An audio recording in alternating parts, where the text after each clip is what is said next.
گوشت کی ضرورت تھی جیسے ویسے گوشت کی ضرورت ہوتی ہے، تو یہ آج اس ذریعے سے گوشت پکا لیتے ہیں۔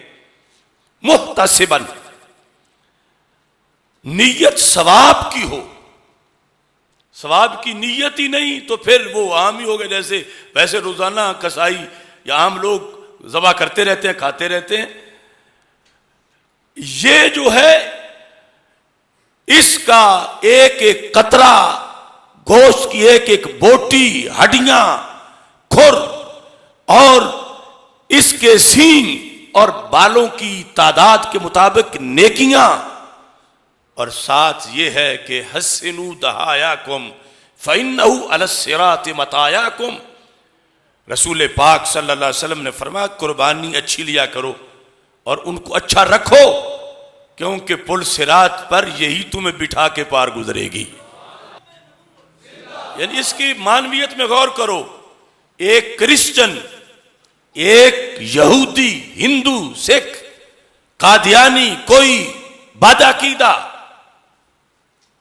وہ سنے قربانی کی فضیلت کو کہ اتنا اس میں ثواب ہے تو کہے چلو میں ہندو سکھ تو صحیح لیکن قربانی تو میں بھی کر لیتا ہوں تاکہ قیامت کے دن مجھے فائدہ دے۔ تو اب وہ اس جانور کی یہ شان نہیں کہ پل صراط سے گزارے، اس کا یہ مقام نہیں کہ اس کا گوشت، ہڈیاں نیکیوں کے میزان میں ہوں، کیونکہ پہلے تو ایمان شرط ہے، اور ایمان کے ساتھ پھر یہ نیت ضروری ہے کہ ایمان کے ہمراہ چھری چلاتے وقت یا چلواتے وقت یہ نیت ہے کہ مجھے اس سے ثواب ملے گا اور میں ثواب کے لیے کر رہا ہوں۔ تو ہمیں ہمارے آقا صلی اللہ علیہ وسلم فرماتے ہیں پھر یہ جانور کیا کردار ادا کرے گا قیامت کے دن۔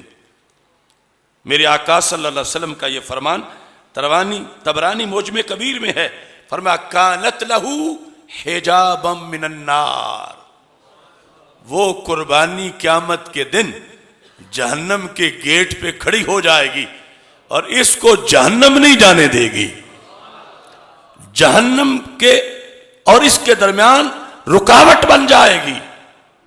اتنی بڑی پاور ہوگی اس جانور کے اندر، یا جو حصہ اس نے ڈالا تھا ان 7 لوگوں کے لیے وہ گائے کردار ادا کرے گی کہ حجاب من النار بن جائے گی۔ اب ظاہر ہے حدیث کے جو اقتضاء النص سے یہ پتہ چل رہا ہے کہ کسی کوئی دیگر غلطی کی بنیاد پر جانا جہنم پڑ رہا تھا اس کو، یعنی لسٹ ان کی تھی کہ جہاں ہے مومن لیکن کسی گناہ کی وجہ سے اسے جہنم بھیجا جائے، یہ فیصلہ ہے۔ آگے جب فرشتے لے کے پہنچے ہیں تو بکری کھڑی ہے، وہ کہتی ہے نہیں یہ جہنم نہیں جائے گا کیونکہ اس نے مجھے قربانی کے طور پر پیش کیا تھا، میری ڈیوٹی ہے، میں اسے نہیں جانے دوں گی۔ تو اللہ کے نام پہ ذبح ہونے والی کا یہ مرتبہ ہے کہ رب فرشتوں کو سمجھائے گا کہ اس کی بات مانو، اس کے کہنے پہ اسے جنت لے جاؤ۔ یہ حجاب من النار، چونکہ بندہ ویسے ہی اگر جنتی ہے پھر تو وہ دوزخ کے گیٹ پہ جائے گا ہی نہیں، وہ تو جنت کے گیٹ پہ جائے گا سیدھا۔ اسے لے جایا گیا دوزخ کے گیٹ پر، ہے مومن، چونکہ جو مومن نہ ہو وہ اس کو تو دوزخ سے بچا ہی کو نہیں سکتا، ہمیشہ دوزخ میں رہے گا۔ مومن ہے، صحیح العقیدہ ہے، لیکن کوئی گناہ ہوا تھا اس کی وجہ سے فیصلہ ہوا اسے جہنم بھیجو، اور آگے قربانی کھڑی ہے۔ یعنی دوسری طرف ہمارے آقا صلی اللہ علیہ وسلم نے بیٹیوں کے لحاظ سے فرمایا کہ جس کو اللہ نے بیٹیاں دیں اور اس نے انہیں بوجھ نہ سمجھا اور اس نے ان کی اچھی تربیت کی، ان کو پڑھایا اور ان کو پھر رخصت کیا، پھر قیامت کے دن یہ بیٹیاں اپنے ابا امی کو جہنم نہیں جانے دے گی۔ ان کی یہ پاور ہے کہ رب فرشتوں کو کہے گا کہ جب یہ بازو پکڑ بیٹھی ہے بیٹی اپنے باپ کا یا اپنی امی کا اور کہتی ہے میں نے ان کو جنت لے جانا ہے، تو فرشتوں اب تم اسے کچھ نہیں کہہ سکتے، اسے لے جانے دو کیونکہ میں دنیا میں یہ وعدہ کر چکا ہوں۔ تو اس مقام پر رسول پاک صلی اللہ علیہ وسلم نے یہ فرمایا کہ حجاب من النار، تو یہ مختلف ذرائع ہیں اس امت کو جنت دلوانے کے، جو شریعت نے ہمیں آسان سے، یعنی یہ جو تھوڑی سی قیمت ہے جس کی وجہ سے جنت ملے گی اور یہ جہنم کے سامنے رکاوٹ بن جائیں گی، اگر اس کے بدلے امریکہ جیسے کروڑوں ملک مل کر بھی قیامت کے دن چاہیں کہ ایک بندہ جہنم جانے سے بچ جائے تو نہیں بچا سکیں گے، کسی کا بس نہیں چلے گا۔ لیکن ادھر کئی پیکج ہیں شریعت کے اندر، کسی نہ کسی موڑ پر یہ مسلمان جنتی بن ہی جاتا ہے۔ اپنے آپ کو سیدھا رکھے، اللہ کے فضل سے توقع رکھے، تو اس بنیاد پر نبی اکرم نور مجسم شفیع معظم صلی اللہ علیہ وسلم نے فضیلت بیان کی کہ یہ جانور تمہارے لیے مشکل تمہاری ٹال دے گا۔ اب ظاہر ہے کہ یہ فضیلت کی حدیثیں حق بیان کرنے میں ہم ہی بیان کر سکتے ہیں، اگر رامے گامے کی بچی ہاتھ پکڑ کے اس کا مشکل کشائی کرے تو یہ شریعت ہے، تو نبیوں کے سلطان اشارہ کر کے جنت بھر دیں تو وہ شرک کیسے بنے گا؟ ان کی مشکل کشائی، حاجت روائی، اور وہ بھی قیامت کے دن،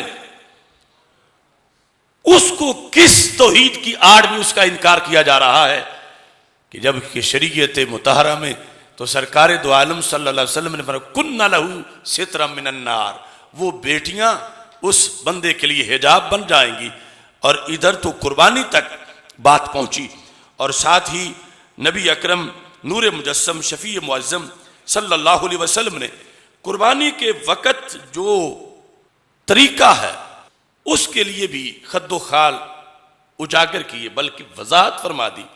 اب اس وقت وہ ساری احادیث ذکر کرنے کا وقت نہیں، لیکن ایک حدیث میں ذکر کر کے اپنی بات کو سمیٹتا ہوں، اور وہ صرف قربانی کے مسئلے میں نہیں، وہ ساری سنیت اور بریلویت کی ویسے عقیدے میں بھی دلیل ہے۔ ہم درود پڑھتے ہیں اذان سے پہلے، اذان کے بعد، جمعہ ہو جاتا ہے سلام پڑھتے ہیں، کوئی بھی اچھا کام ہے پہلے درود پڑھ رہے ہیں، بعد میں درود پڑھ رہے ہیں، اور ایک طبقہ ہے وہ لٹھ اٹھا کے کھڑا ہے، اس ٹائم کیوں پڑھا، یہ کیوں کیا، اتنا کیوں پڑھا، اس وقت کیوں پڑھا،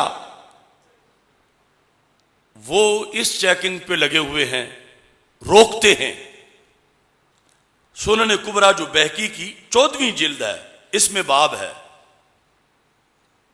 باب یہ ہے باب الصلاۃ علی رسول اللہ صلی اللہ علیہ وسلم عند الذبیحۃ، قربانی کرتے وقت درود و سلام پڑھنا۔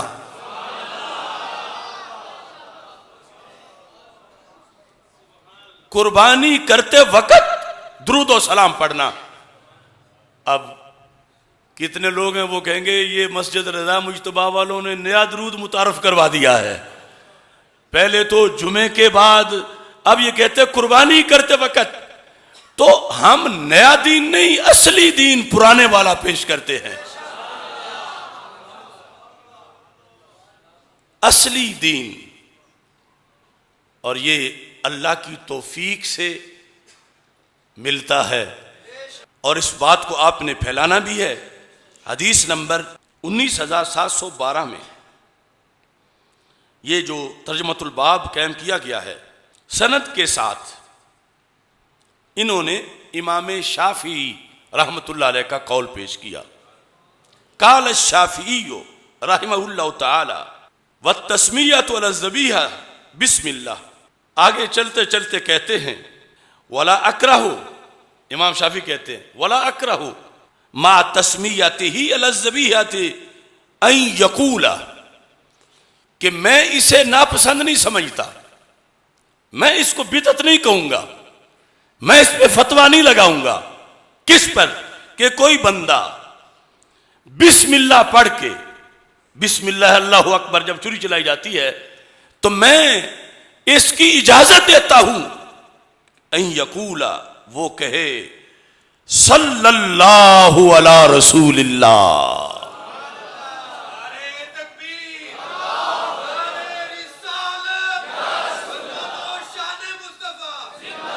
صلی اللہ علی رسول اللہ، کہ اللہ درود بھیجے اپنے رسول صلی اللہ علیہ وسلم پر۔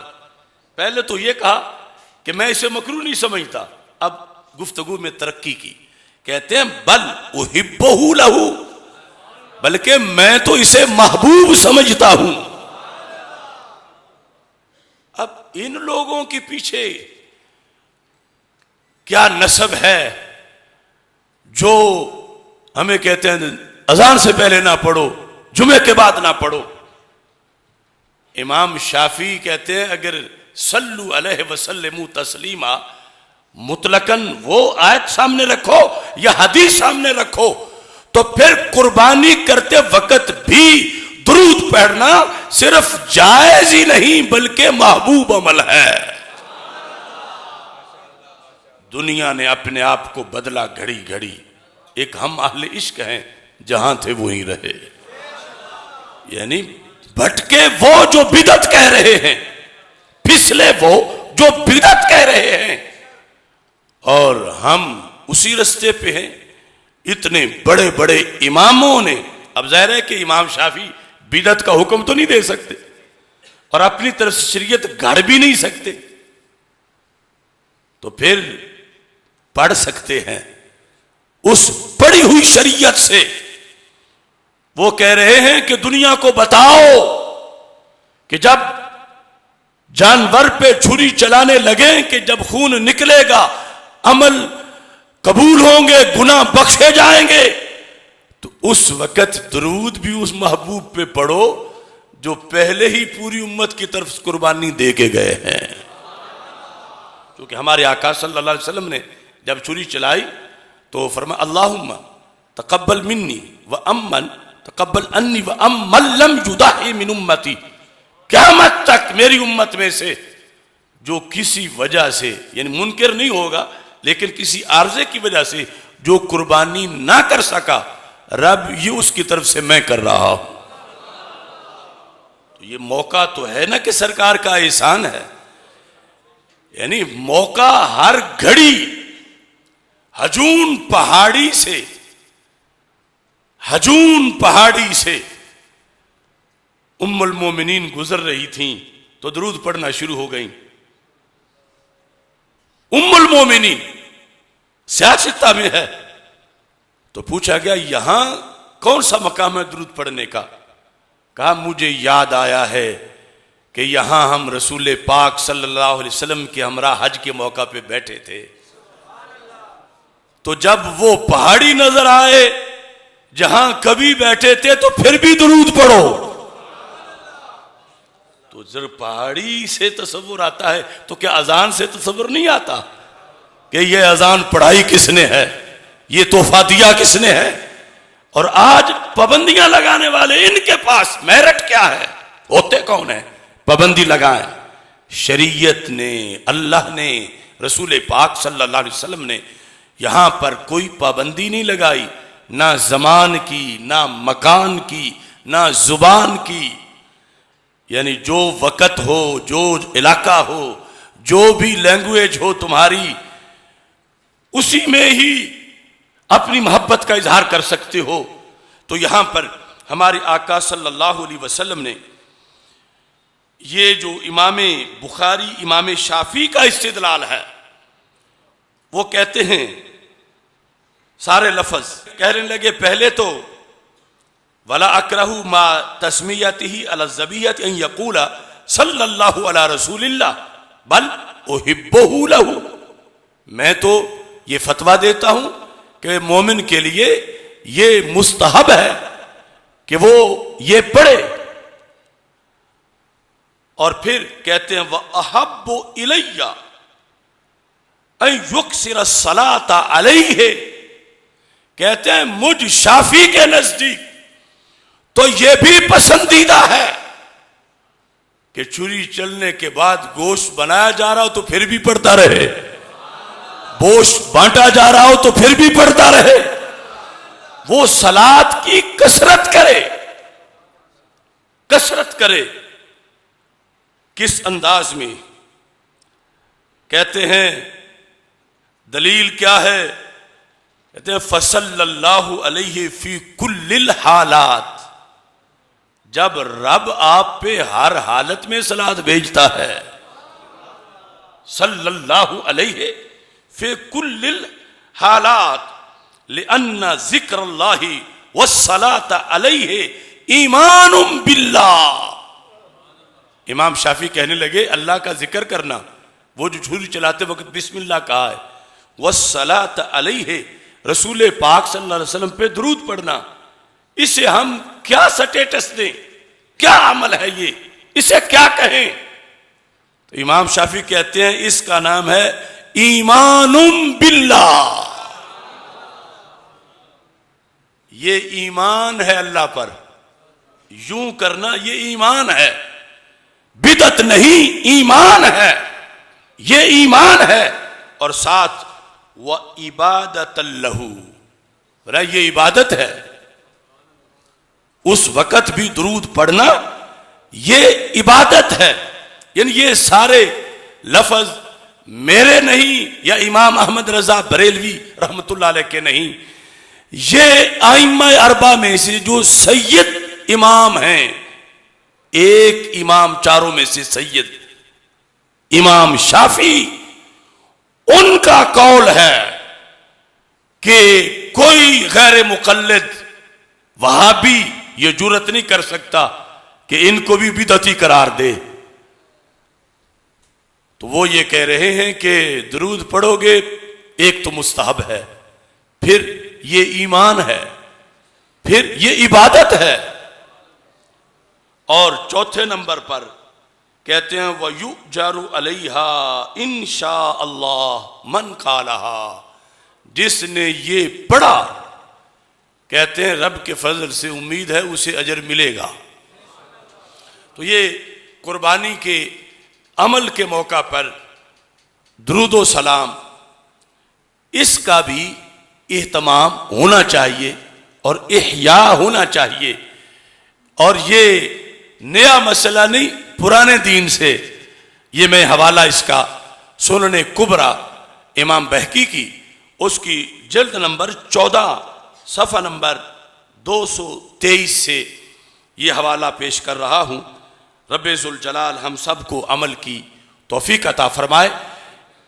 انشاءاللہ 3 جولائی کو اس عہد کا بڑا منفرد سیمینار مرکز صراط مستقیم لاہور میں ہو رہا ہے. اس کا نام ہے رؤیت ہلال سیمینار. ہلال نئے چاند کو کہتے ہیں، رؤیت ہے دیکھنا. اس پر ہماری شریعت کے قانون ہیں، ضابطے ہیں.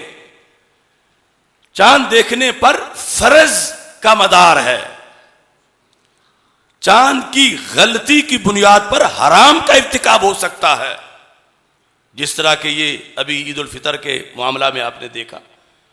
اور امت آہستہ آہستہ بھولتی جا رہی ہے کہ یہ بھی کوئی چیپٹر ہے شریعت کا، اس کے بھی کوئی اصول ہیں، اس کے بھی کوئی ضابطے ہیں.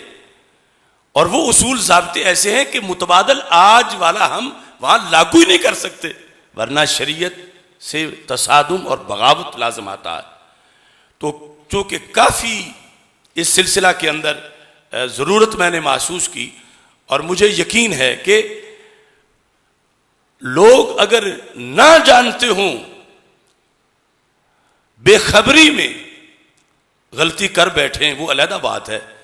آج بھی امت میں یہ جذبہ موجود ہے، جب انہیں پتہ چلے کہ یہ ہمارے نبی علیہ السلام کا راستہ ہے، یہ سنت طریقہ ہے، یہ ہمارا دین ہے، تو آج بھی اکثریت لوگوں کی جب مسئلہ کا پتہ چل جائے تو اس پہ ڈٹ جاتے ہیں، اس پہ اوروں کو بھی قائل کرتے ہیں. تو یہ ہماری کتابیں 14 صدیوں کی ایسے امور سے، احادیث سے، آیات، فقہا کے قوانین سے بھری ہوئی ہیں. تو یہ بہت میں نے کمی محسوس کی. تو جس طرح ہمارا صراط مستقیم کا منشور ہے کہ امت کو، معاشرے کو جس بارے میں ضرورت ہو شرعی رہنمائی کی تو ہم اللہ کے فضل سے وہ پیش کریں گے۔ تو 3 جولائی کو نماز مغرب کے بعد مرکز صراط مستقیم تاج باغ لاہور میں چاند دیکھنے کے آداب، فضیلت، شرعی طریقہ اور خطرات، اور جو اس سلسلہ میں رائج غلطیاں ہیں کہ چونکہ آج بڑا ہے تو یہ پھر کل کا ہوگا، اتنی دیر ٹھہرا رہا ہے تو پھر یہ دوسری کا ہوگا، یا اس طرح کر کے یعنی بہت سی چیزیں جو غلط رائج ہیں کہ ایگزیکٹ ان کے مقابلے میں شریعت کے اصول موجود ہیں، وہ اصول دب گئے اور غلطیاں وہ عوام میں رائج ہو گئی۔ اس بنیاد پر اس سیمینار کا انعقاد کیا جا رہا ہے، اس میں آپ سے شرکت کی اپیل کرتا ہوں۔